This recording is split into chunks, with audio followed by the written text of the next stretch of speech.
Paz do Senhor, meus irmãos. Que bênção estarmos na casa do Senhor nessa noite, adorando a Deus. Né, irmão Sérgio? É bom, né? Adorar a Deus. Eu quero convidar você, meu amado irmão, que possa abrir a sua Bíblia Sagrada no último livro do Antigo Testamento, o livro do profeta Malaquias. No capítulo 4, versículo 4. Nós estamos no segundo domingo e permaneceremos assim até o final de junho, todos os domingos, ministrando uma palavra acerca da família. A minha família é de Deus. A sua família é de Deus. Malaquias, capítulo 4, versículo 4, por gentileza.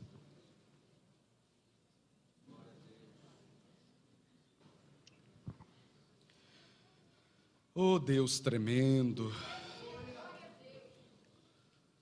Malaquias, capítulo 4, versículo 4. O último livro do Antigo Testamento. Fique tranquilo, nós vamos pregar sobre a família, viu? Porque geralmente quando se fala do profeta Malaquias, né, irmãos? Passa o vídeo bonitinho da construção do templo, né? E pronto, agora o pastor vai pregar sobre a fidelidade. Mas nós vamos ministrar sobre família, amém, irmãos?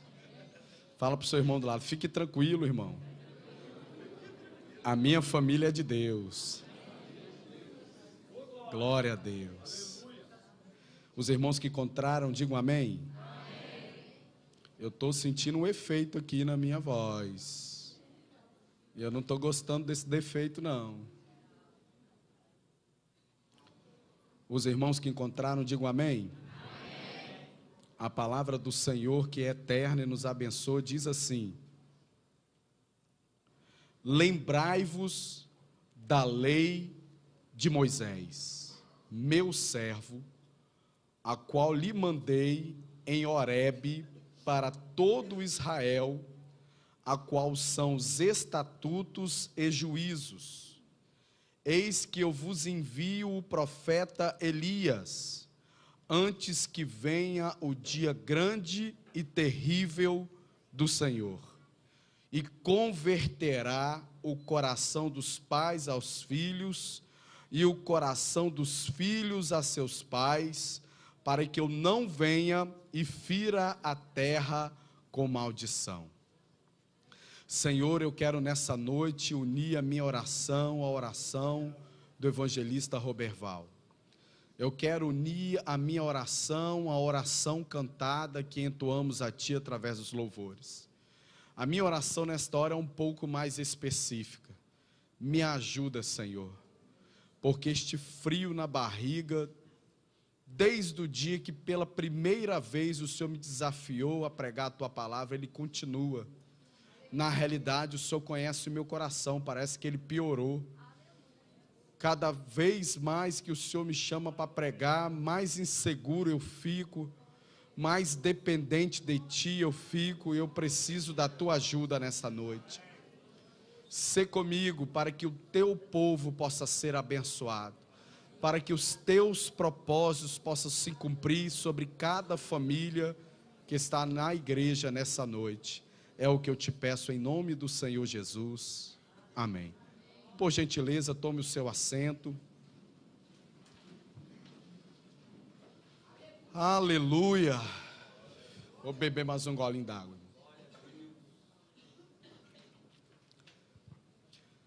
Nós lemos alguns versículos do livro do profeta Malaquias. Deus levantou o profeta Malaquias para profetizar novamente um dos momentos complicados da nação de Israel. Nós seríamos redundantes, mas não desapropriados ou inapropriados, de dizer que também nós, como povo de Deus, estamos vivendo um momento crítico quando falamos acerca de famílias dentro da igreja. Eu poderia, como na manhã falei com os irmãos no culto da manhã, comprovar este fato através de estatísticas. Mas eu não preciso fazer isso. É só nós olharmos para a nossa realidade e com olhos espirituais a realidade dos irmãos na nossa igreja. Quantas lutas, irmãos. E por que os olhos espirituais, né, irmão? Porque olhar para a vida dos outros com olhos carnais dá problema no mundo espiritual, né, irmão? Deus não é o Deus da fofoca, Deus não é o Deus da curiosidade. Por isso, isso olhar com os olhos espirituais, para você saber que esse irmão que está do seu lado pode estar lutando também pela família dele. E no momento de grande luta, peleja, dificuldades, no meio do povo de Deus, Deus sempre levantou profetas. E a dificuldade é que tem surgido, no meio dessa luta, dessa dificuldade, muitas vozes, muitos querendo pregar, falar, ensinar, mas qual é a voz de Deus? Quem tem a voz de Deus? A palavra de Deus, para no momento da dificuldade, da luta, da crise, direcionar o povo de Deus. Deus levantou o profeta Malaquias como a sua voz para aquele momento. O nome Malaquias significa meu mensageiro. Olha para o irmão que está do seu lado e diga para ele com fé: meu irmão, Deus tem uma voz para direcionar a sua vida, a sua família. Cuidado com as vozes que não são de Deus. Deus levantou o seu mensageiro com a sua palavra. E o que me assusta é que a voz de Malaquias, a profecia de Deus através da vida de Malaquias, não foi exclusivamente para aquela geração. Porque no próprio versículo que lemos, diz que na voz profética que Deus usou Malaquias, que o Senhor enviaria o Elias antes que o grande dia terrível do Senhor chegasse. Sabe o que me assusta? Esta profecia alcança as nossas famílias. Quando o profeta Malaquias falou deste profeta Elias, eu não tenho tempo para mostrar para você aqui, está em Mateus capítulo 11, Jesus disse: porque este a quem vocês têm ouvido, João Batista, é o Elias que havia de vir. Então esta mensagem profética não foi só para o período de Malaquias, ela continua até hoje, porque Deus quer salvar e abençoar as nossas famílias. Malaquias tinha a voz de Deus. Mas por que razão Deus teve que levantar Malaquias como um profeta para as famílias do povo de Israel? Porque a consequência, ela estoura na família. Malaquias profetizou num período em que passou a euforia da construção do novo templo. Olha para o irmão que está do céu e fala: irmão, Deus não opera na euforia.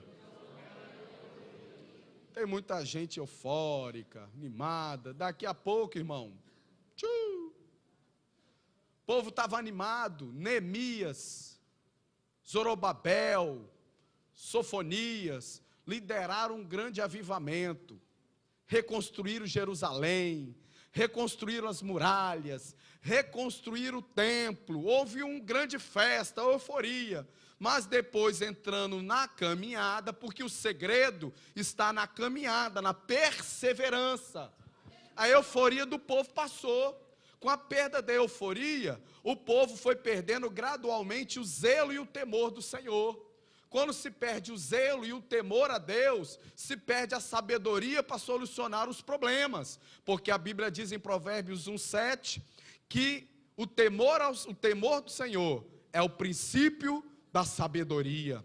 Quando se perde o zelo e o temor de Deus, já começa a fazer aquilo que Deus não se agrada, já começa a viver aquilo que a Bíblia condena, já começa a se viver um evangelho liberalista, em que te faz perder a sabedoria para resolver os problemas e dilemas. Começou a haver uma perda da santidade, porque você vai perdendo o zelo, vai perdendo o temor, vai afetar o quê? A santidade. O povo começou a transformar o que era santo em profano, e o que era profano em santo. Começou a ter uma inversão de valores.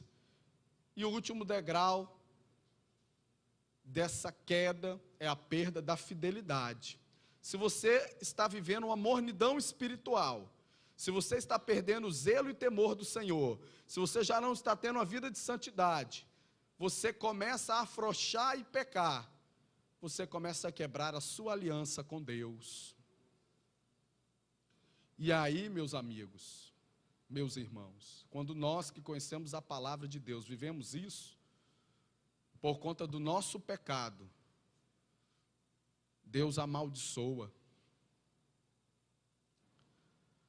O povo de Israel estava debaixo de uma maldição, por conhecer a verdade e não viver a verdade. Segundo alguns autores de Deus, eu não vou ficar citando nomes porque eu não tenho tempo, as chuvas no tempo de Malaquias foram prorrogadas, não caía a chuva na hora certa. Imagina um agricultor para plantar, se ele precisa que a terra esteja regada para plantar a semente. Deus não afetou a colheita na hora da colheita. Deus não enviou a chuva na hora do plantio, porque queria chamar a atenção do povo. Porque se você já plantou, cresceu, está quase chegando a colheita, a sua aflição não é tão grande do que quando você está vendo o seu pasto, o seu campo ali limpinho, você precisando de plantar, porque nada está crescendo e não vem a chuva para plantar. Segundo outro autor de Deus, começou o surgimento nos lares de enfermidades que não haviam mais no lar de Israel, por conta do pecado do povo de Deus. Nem toda doença é proveniente do pecado, mas neste caso, começaram doenças no meio do povo de Deus, porque o povo de Deus estava vivendo essa realidade. Começou a afetar as finanças. Segundo outro autor de Deus, nunca a economia de Israel, depois deste avivamento da reconstrução, tinha sido tão fraca, estava tão fraquinha, como naquele momento, por causa do pecado do povo de Deus. Parece que eu estou lendo um relatório do Brasil, né, irmãos? Parece que eu estou falando a realidade do jornal que nós lemos.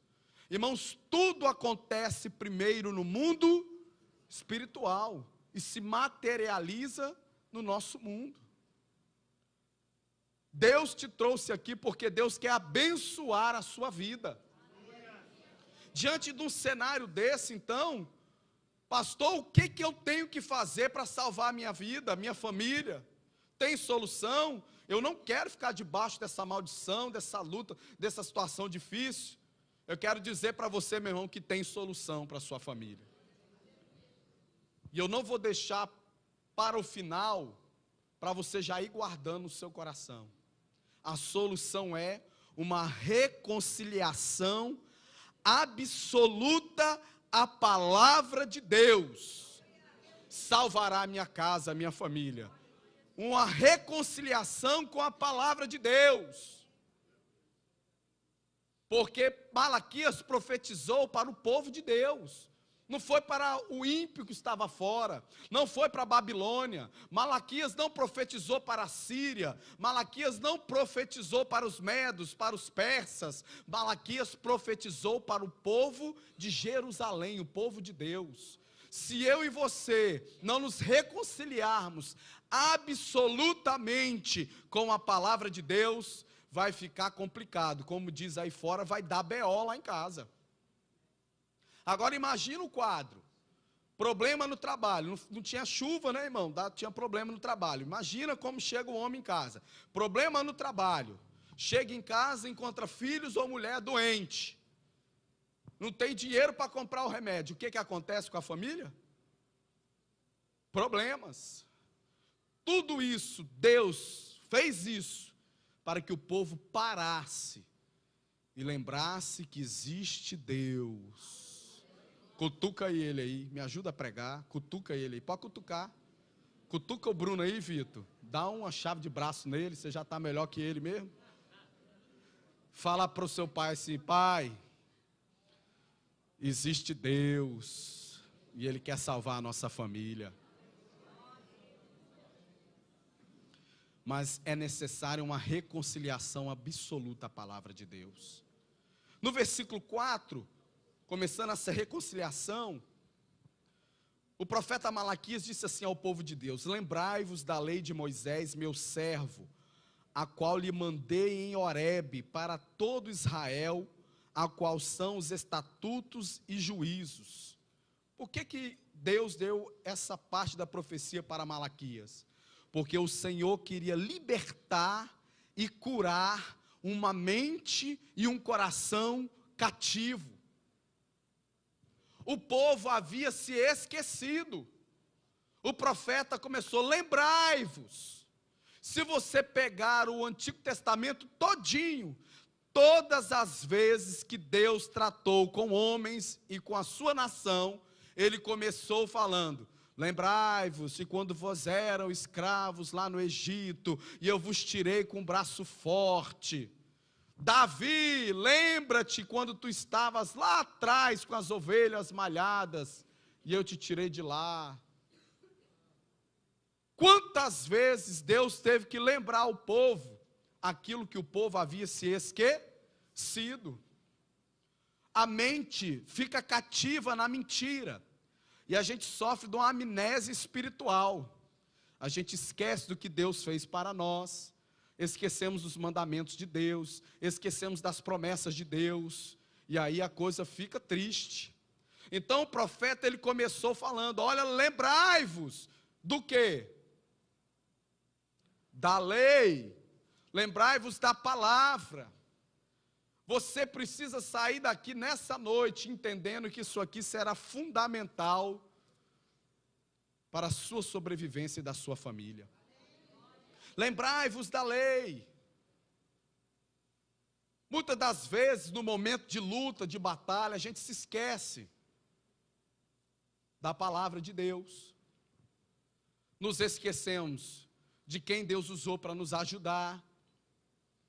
Nos esquecemos da igreja. Mas Deus te trouxe aqui nessa noite para que você possa se lembrar de Deus. Deus não te abandonou. Deus não esqueceu da sua causa, da sua luta. Lembrai-vos da lei que deu meu servo Moisés, para libertar uma mente e um coração que estava cativo na situação. Feliz a nação cujo Deus é o Senhor. Essa é a solução do Brasil. Se o Senhor não guardar a casa, em vão vigia o sentinela.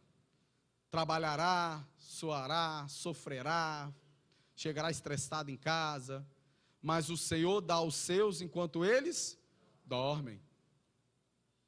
A solução é Deus, é a palavra de Deus nas nossas vidas. Então Deus traz a memória para libertar a nossa mente do mundanismo, do liberalismo, da rotina.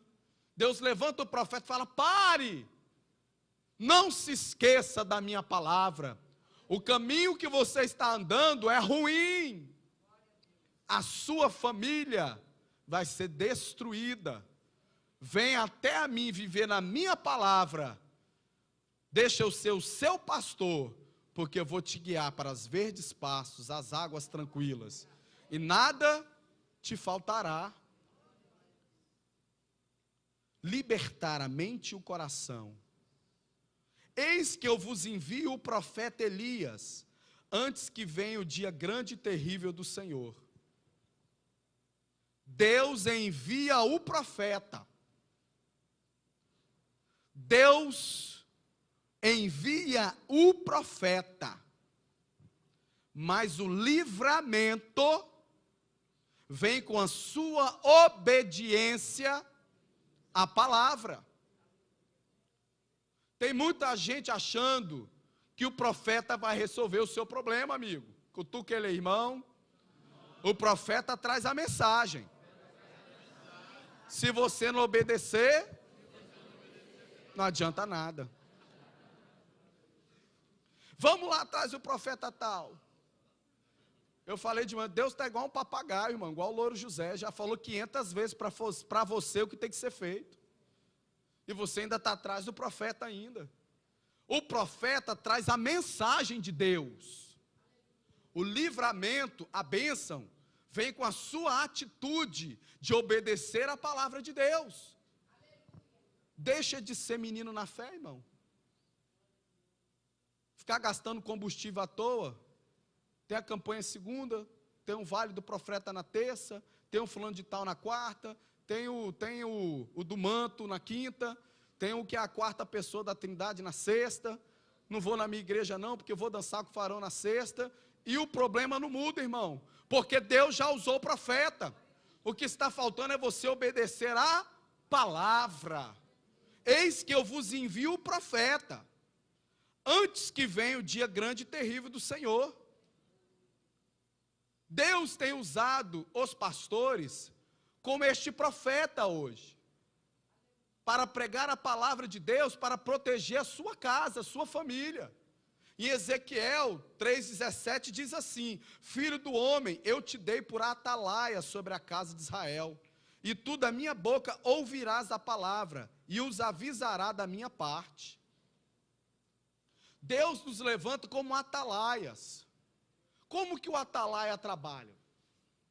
O atalaia, ele trabalha em cima do muro, do limite da cidade. E ele fica de costas para a cidade. E ele fica de olhos atentos para o que está fora da cidade. Segundo Martin Lloyd Jones, o alvo principal quando um exército inimigo quer invadir a cidade é matar o atalaia. Porque o atalaia, vendo o adversário, ele faz o quê? Toca a trombeta e o povo, ó, tem coisa estranha aí.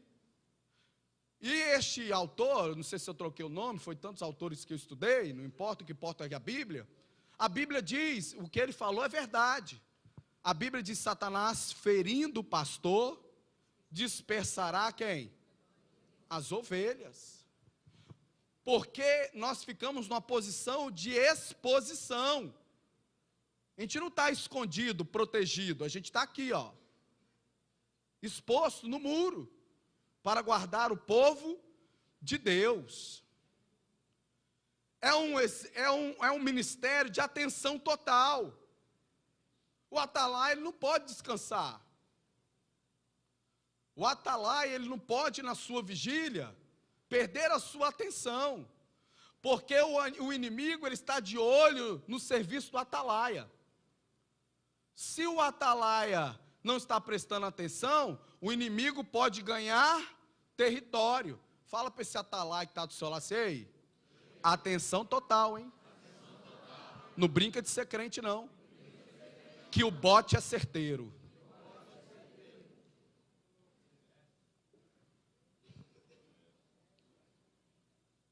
O ministério é uma grande responsabilidade, porque não pesa sobre as costas do atalaia apenas a sobrevivência da sua família, mas da família de toda a cidade. Quer para você isso aí, irmão? Esse peso aí? Ter uma responsabilidade nas suas costas de todas as vidas? A Bíblia diz que os pastores de Deus irão de dar conta de cada uma delas. Isso rouba o sono de qualquer pastor sério.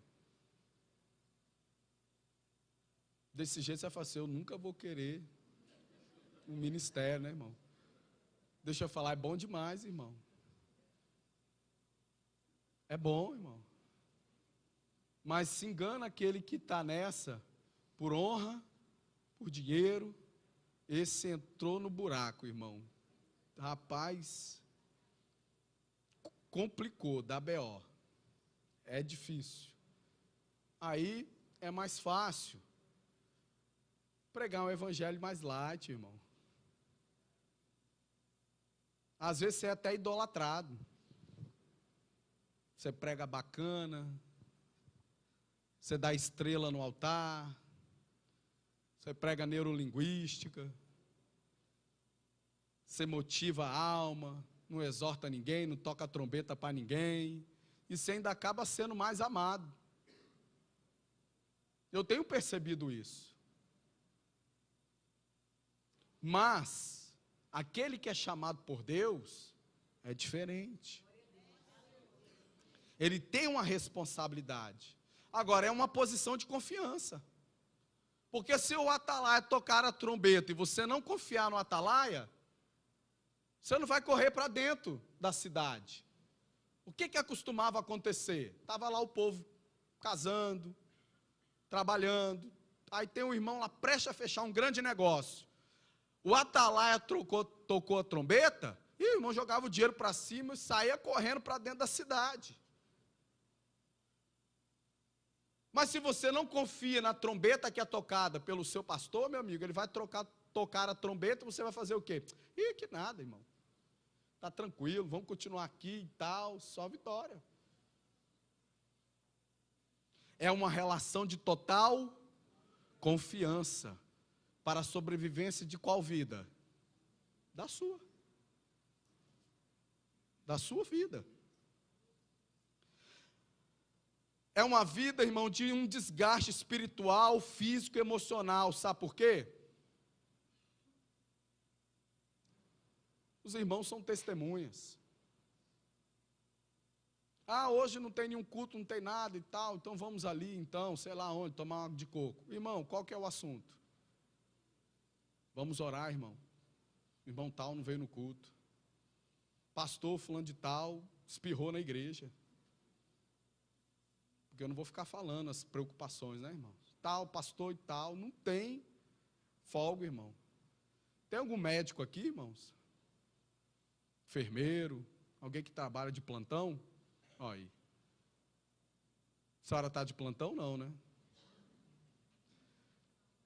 Só amanhã, né, viu? Já falou logo. Irmão, eu estou no plantão desde o dia que Deus me chamou para o ministério. Meu plantão nunca acaba. Engraçado, né? Eu aprendi uma coisa. Eu falava com a missionária Juliana, amor, hoje, né, acabar o culto no horário certinho e tal, vamos embora, vamos para casa. Para quê? Quando eu falava isso, irmão, o plantão aumentava.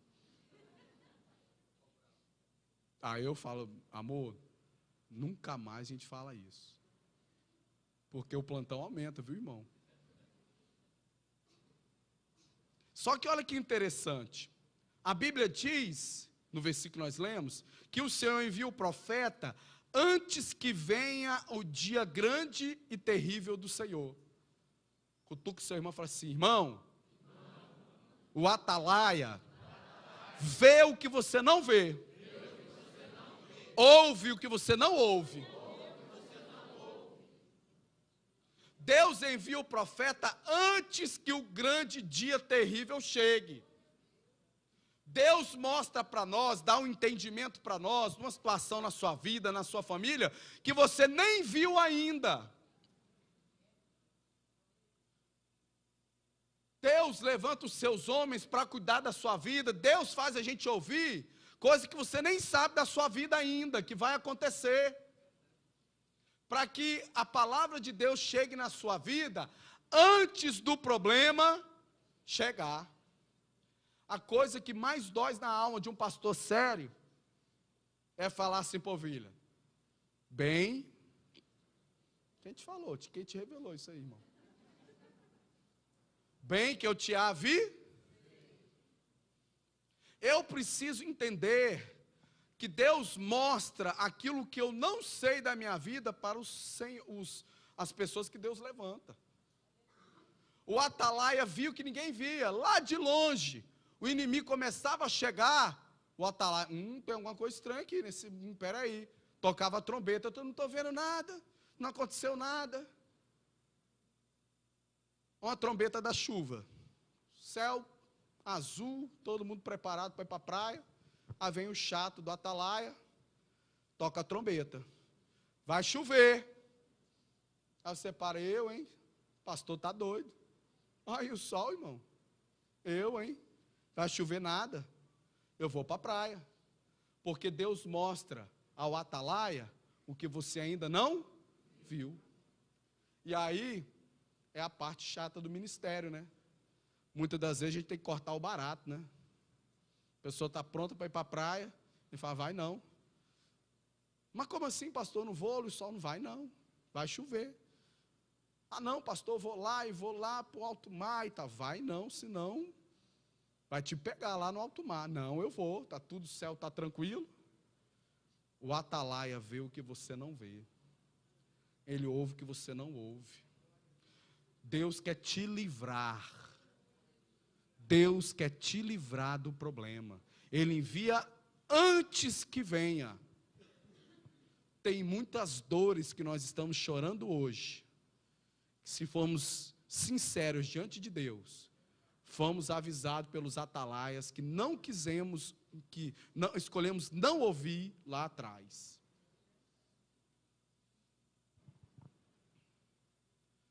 Agora interessante, por que o dia é grande e terrível do Senhor? O que é esse dia grande e terrível do Senhor? Todos nós sabemos, é o dia do arrebatamento, é o dia da nossa vitória, irmão.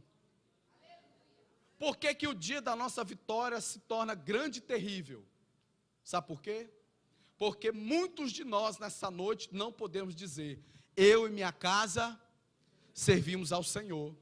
E se o grande dia do terrível do Senhor acontecer hoje, você pode ser até salvo. Mas como é que fica a sua esposa? Como é que fica o seu esposo? Como é que fica os seus filhos? Como é que fica as pessoas que você ama? E isso aflige a nossa alma.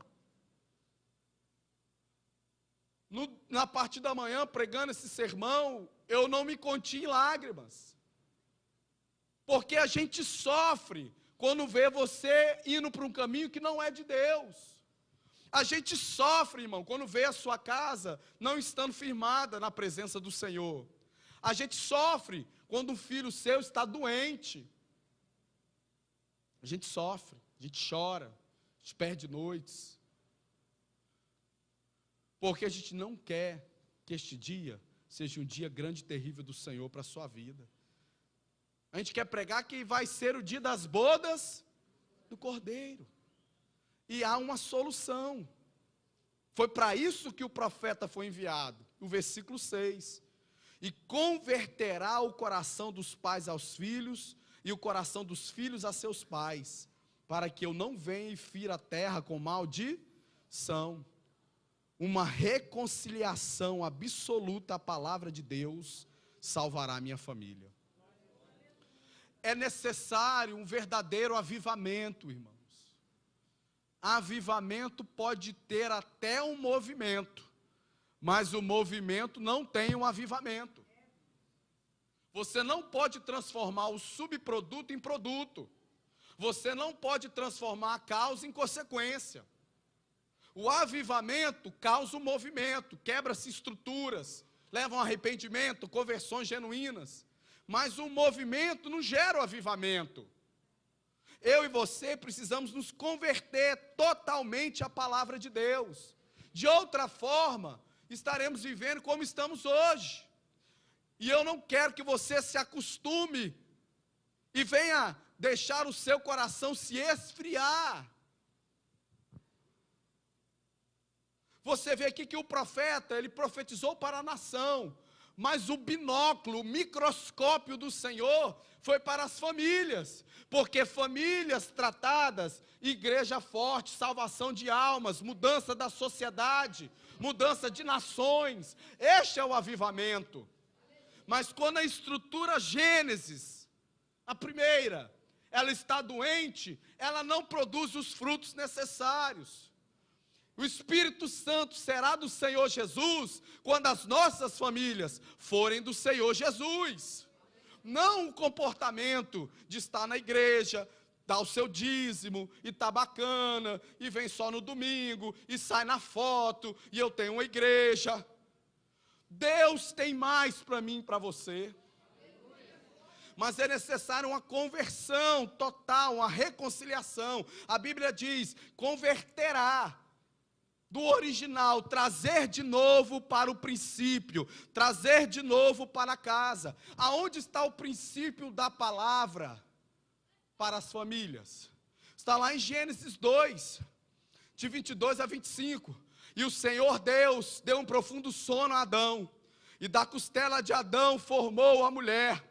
E Adão, acordando, olhou para ela e disse: essa é carne da minha carne, ossos dos meus ossos, a chamarei ela de varoa. E deixará o homem, o seu pai e a sua mãe, unir-se-á esta mulher, e ambos serão uma só carne. A estrutura da família. Você vê que o profeta não tratou a esposa separado e o marido separado. Deus não enxerga assim. Converterá o coração dos pais. Não está na Bíblia, converterá o coração do esposo, depois converterá o coração da esposa. Deus quer tratar o casamento. Você pode perguntar para qualquer pessoa usada por Deus que trabalha com pessoas e ama vidas, que para ajudar fez qualquer curso bom, de terapia familiar, aconselhamento. Muitas das vezes o problema que encontramos nos filhos, a sua origem está nos pais. Você vê que Deus não perde tempo. Deus começou tratando quem? Repita comigo, os pais. O casamento. Voltar ao princípio é viver isso. É deixar pai e mãe. Viver a sua realidade. Eu não tenho tempo a pregar todos esses pontos. Queria ter. Domingo que vem nós continuaremos. Voltar ao princípio, conversão, é Êxodo 20:12. Honra o teu pai e a tua mãe, para que teus dias sejam longos e felizes na terra. Nós, filhos, queremos ser felizes, conquistar, avançar, temos que voltar a uma conversão à palavra de Deus. Voltar a honrar. Hoje, meu irmão, filho chama para fala aí, brother. É o filho falando com o pai. E aí, mané? Pega aí para mim, coroa. Sim ou não, irmão? Estou pegando leve, hoje eu estou tranquilo. Estou calmo. Eu não vou não. Não vou para a igreja não. Vai não? Ai, ai.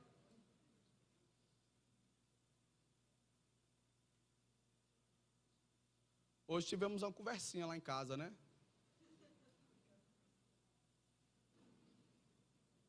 Eu, missionário Juliana, batemos um papo com o seu Otávio. Foi bom o papo. Minha filha, falando com a mãe dele. Ah, meu irmão, ouvi lá da sala. Pense. Já fui bufando, irmão. Como é que é, meu amigo? Você está falando com quem? Tivemos uma conversinha com ele. A partir de agora, já tinha benção, pai, benção, mãe. A partir de agora, sim, senhor, sim, senhora. Você me deu a informação certa, já está na hora de você aprender isso. Dedicação, atenção, princípio de honra, princípio de respeito. Voltar à palavra de Deus, a origem é na primeira epístola de Timóteo, no capítulo 5, versículo 18. Olha o que a epístola de Timóteo diz, irmãos. Sobretudo fazei bem aos domésticos da fé, mas principalmente os da sua família, porque aquele que não cuida da sua família, negou a fé. Negou a fé. A salvação é por meio através da graça. Se você nega a fé, você está fechando a porta do céu para você. Quando você não cuida da sua família. Irmão, tem gente que cuida tão bem do trabalho, cuida tão bem do emprego, né? Sai até na foto no McDonald's, o funcionário do mês, irmão. E chega em casa e ganha o prêmio. É o pior pai do mês. Não cuida da sua casa, irmão. Voltar ao princípio da palavra, uma reconciliação com a palavra, vai salvar a nossa vida. Deuteronômio, anote, eu não tenho tempo. Deuteronômio 6, de 4 a 12, tem a receita familiar de uma família que prospera. Eu não falei que Deus amaldiçoou, está na Bíblia, eu não fico inventando. A chuva, a terra, o trabalho, as emoções, doenças. A vontade de Deus é abençoar. Sabe o que era para nós estarmos gozando do Senhor aqui nos cultos? Era para estarmos celebrando a prosperidade de Deus. Quando Deus na sua palavra apresenta o caminho da obediência, que é o caminho da bênção, e apresenta o caminho da desobediência, que é o caminho do quê? Da maldição. Mandamentos, doutrinas e princípios. Se eu conhecesse a palavra de Deus e praticasse ela, eu estava próspero. Era para estarmos aqui dando aula. Sabe o que era para estar acontecendo? Qual que era o plano de Deus? No seu trabalho, no seu emprego, o seu chefe, o seu patrão, chegar assim para você: vem cá, meu filho, eu sei que você aqui e tal, é tal função, eu sou o diretor, mas é inegável ver o que Deus faz na sua vida, meu camarada. Você precisa vir aqui e pregar para a gente aqui, como é que é esse negócio aí? Porque é notório as bênçãos de Deus sobre a sua vida. Era para o seu vizinho bater tringlom na campainha do seu apartamento e falar assim: meu amigo, me ajuda, pelo amor de Deus. Eu vejo vocês já atravessaram crises, lutas, dificuldades, mas a sua família está toda unida. Eu vejo aqui vocês unidos, andam todos juntos, seus filhos tranquilos, na bênção do Senhor. Olha a minha casa, como é que está, me ajuda aí, o que acontece aí? Aí era a hora de você, meu irmão, se tornar um evangelista. Falar o quê? De Jesus. Só que às vezes, irmão, toca a campainha da sua casa para cobrar o condomínio que está atrasado, irmão. Porque você quebra princípios. Muitas das vezes rouba Deus, mente, vive errado, não voltou à palavra, não obedece à palavra de Deus. Deus quer te abençoar, está difícil para Deus abençoar, irmão. Eu falo, tadinho dele. Quantas das vezes, irmão, tadinho de Satanás, toma a culpa de tudo. Às vezes somos nós que estamos errando, quebrando princípios da palavra. E não adianta espiritualizar nem transferir.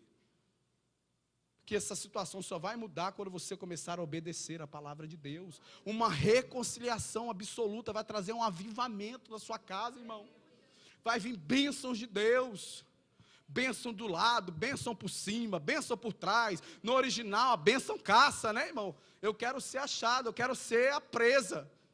Eu quero ser a presa da caça de Deus, né? Quando o Senhor mandar lá do céu, caça para abençoar, vai bênção, pega. Esse é o antropomorfismo. Deus usa muito isso na Bíblia. A bênção te caçará, atribuindo atributos humanos a coisas. Tem crente atrás da bênção e não acha nunca, irmão. Está igual aqueles bobos que ficam, quando vê um arco-íris, vai lá embaixo ver se tem um pote de ouro, alguma coisa. A bênção é que te alcança, irmão. A bênção te caça no original. Cadê? Está ali, peguei ela, peguei ele. Quando você vive a palavra de Deus, há um avivamento no casamento. Deus quer abençoar. Deuteronômio 6, capítulo 6, 4 a 12, há uma receita. Ouve, ó Israel, o capítulo mais importante na Bíblia para o judeu, irmão. Não são os 10 mandamentos. O capítulo mais importante na Bíblia para o judeu, Deuteronômio, capítulo 6, do 4 a 12. Ouve, ó Israel, grande El Shammai. Ouve, ó Israel. Amarás o Senhor teu Deus de todo o teu coração, de toda a tua alma, de todas as tuas forças. Intimarás a teus filhos e os ensinarás sentado em tua casa, andando, e será por umbrais da sua porta, será por testeira. E lembra-te, quando eu te colocar em cidades abençoadas, te der vinhas que não plantou. Em outras palavras, quando Deus te prosperar financeiramente, te der tudo que sua alma sonha, casa, estabilidade, ainda assim não se esqueça que foi o Senhor que fez isso. Deus falando, quero abençoar o meu povo. Converter, Josué entendeu isso, Josué prosperou, Josué fez uma reconciliação vertical e uma reconciliação horizontal. Eu e minha casa serviremos ao Senhor. Uma posição que? Individual. Não tem como, irmão, ir para a igreja, jovem, porque seu pai vai. Está na hora de você assumir esse eu aí. Ter uma experiência com Deus tremenda. Eu não tenho tempo, eu era meio doidão, irmão. Usuário de droga, gostava de dar umas viajadas meio braba. Aí um dia, irmão, eu tive uma experiência que droga nenhuma dessa terra faz. Eu falei, não é que esses crentes é tudo doidão, irmão? Eu comecei a ver anjo, irmão, comecei a ver demônio, Deus falar comigo e falar uma língua estranha, e sapatear no poder. Eu falei, rapaz, virei para meus amigos, irmão, esse negócio de LSD tá com nada, irmão, balinha, tá fraco. Vamos orar aqui que você vai ver, Deus vai te mostrar, irmão, o negócio é forte, irmão. Estava lá em casa deitado, orando, me lembro como se fosse hoje. Mas quando eu vi um demônio, rapaz, eu falei, estou viajando, Deus, não, eu estou te libertando nessa madrugada. Irmão. Você, jovem, tem que ter uma experiência com Deus, irmão. Deus é mais. Josué tomou uma posição pessoal e depois ele disse, porém uma reconciliação vertical, direta com Deus. Depois ele falou, em minha casa, unidade, eu, minha mulher, meus filhos. Josué ensina alguns princípios que eu não tenho tempo. O primeiro, da aliança.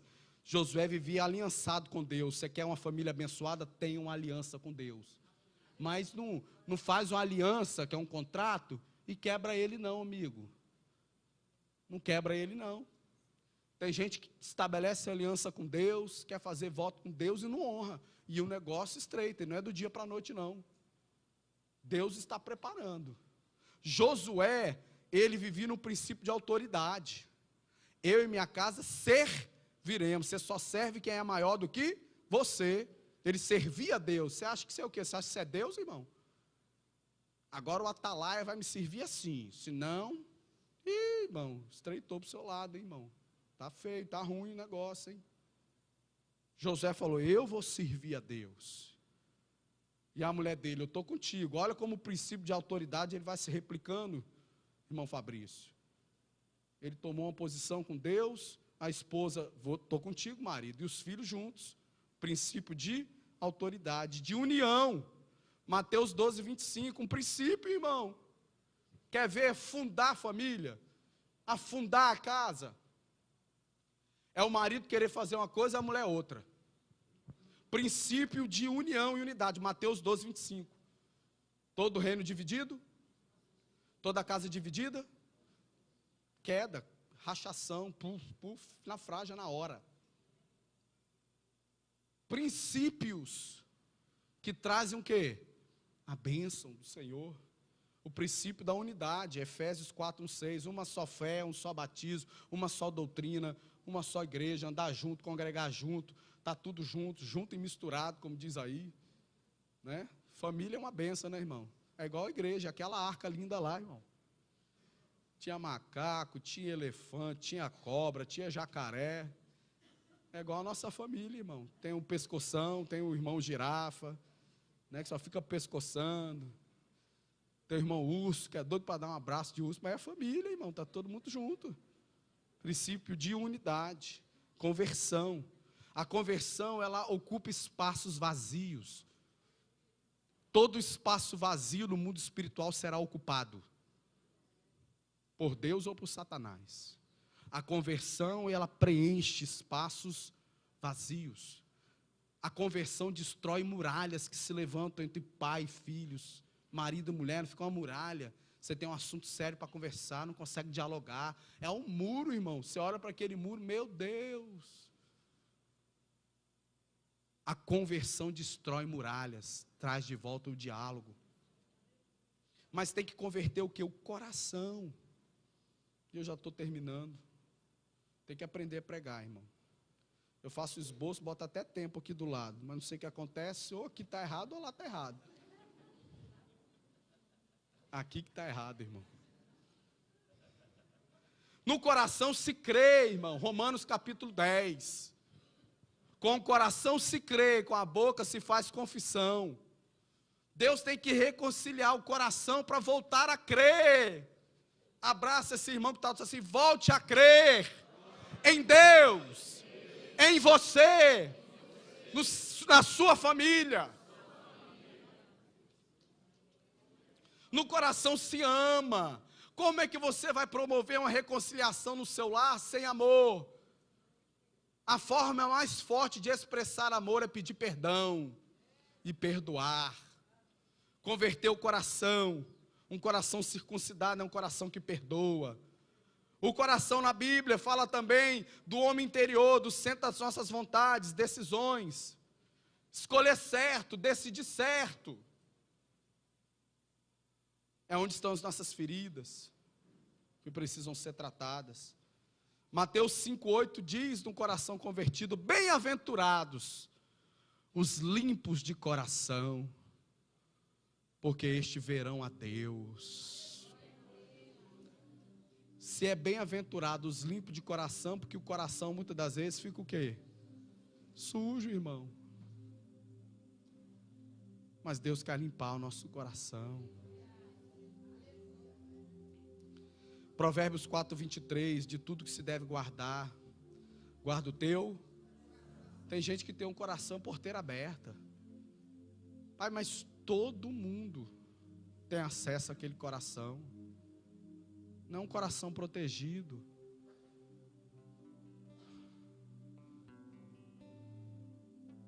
Jeremias 17,9 diz que o coração do homem é mais enganoso que todas as coisas. Aí fala das emoções. Eu não tomo decisão no emocional, não. O nosso emocional precisa ser o nosso diferencial. Com o fruto do Espírito, com o domínio próprio. Deus quer te dar te agregar um valor na sua vida, que na pressão você toma a decisão certa. Não pela emoção, porque você tem o fruto do Espírito. Deus cria este coração, Salmo 51:10. Cria em mim, ó Deus, um coração puro. Se não der, Deus troca. Acho que o médico que fez mais transplante de coração é Jesus, irmão. Tenho certeza que esse homem, essa mulher que está do seu lado, se é crente mesmo, Deus fez um transplante de coração nele. Ezequiel 36:26, eis que vos tiro, arranco, em outras traduções, um coração de pedra e vos dou um coração de carne. Converterá o coração dos pais aos filhos, é restaurar amor, é reestruturar a estrutura e a autoridade dos pais para os filhos. Como que o coração do pai vai voltar para o filho? Às vezes os filhos destroem famílias, irmãos, temos visto muito aí. E no processo de restauração ali há uma receita linda no retorno do filho pródigo. Aquele pai deu um show, irmãos. Fico até envergonhado de mim mesmo. Restaurando a estrutura familiar, os pais. Restaurar o coração dos filhos para os pais é restaurar a autoridade. É o filho voltar a reconhecer a autoridade do pai. Por mais que pai errou, Por mais que mamãe errou, continua sendo pai, continua sendo mãe. E é necessário para que o grande dia terrível do Senhor não seja terrível para mim, honrá-los. Se coloque de pé, por gentileza. Irmão Davi, já venha para cá, por gentileza. Já vem para cá. Deus termina dizendo: para que eu não venha ferir a terra e amaldiçoá-la.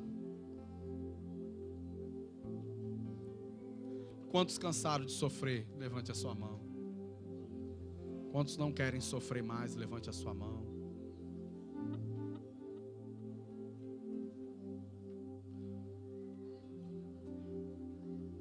A palavra foi pregada. A palavra foi entregue. Agora Deus vai ficar como fez com Malaquias. Deus levantou Malaquias. Malaquias pregou. Deus falou o quê? Silêncio. 400 anos de silêncio de Deus. Depois que Malaquias profetizou. É o que chamamos na teologia de período interbíblico. Porque quando Deus traz a palavra, a direção para o seu povo, Deus agora quer ver o seu povo fazendo o quê? Vivendo a palavra. E passaram-se 400 anos. E a situação só piorou. Saíram de um cativeiro da Babilônia. Não obedeceram a palavra, veio um cativeiro romano, cruel. E Deus enviou o seu profeta. E enviou o Salvador das famílias. Por isso que Deuteronômio fala que maldito o homem que é pendurado no madeiro. Porque Jesus, pelo fato do povo não tomar uma posição diante a palavra de Deus, foi ao madeiro. Para levar sobre si, como Isaías 53, que foi citado aqui hoje pelo irmão Elbert, e ele levou sobre si todas as enfermidades, dores, todas as maldições. Ele levou na cruz, para que eu e você, a minha casa, a sua casa, não fique debaixo dessa maldição.